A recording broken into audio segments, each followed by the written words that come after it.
What do gremlins have to do with parenting and kids? A gremlin is something that holds you back from having, being, or doing what you want in your life. It's a belief or a fear or some other emotion that keeps you stuck and won't allow you to move forward with whatever it is you want to accomplish. And that can happen in parenting as well. If you have a belief about the world or that parenting is supposed to be difficult, it will translate into your relationship with your kids and keep you and your children stuck. One of the ways that coaches help clients deal with these things called gremlins is to actually visualize them. What do they look like? Is it an animal? Is it a monster? Is it a rock?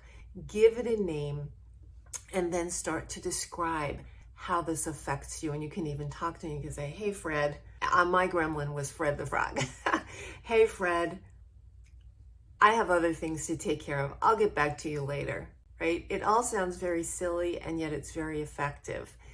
This is something that you can do with your children from any age. You could even start at the age of 2 or 3, whatever fears that they're dealing with. Okay, this thing that you're afraid of, we're going to call it a gremlin, and we're going to give it a name. And you can talk to it any way you want, right? And this can work for anybody of any age. So be aware of your gremlins, start talking to them, and watch their power disappear.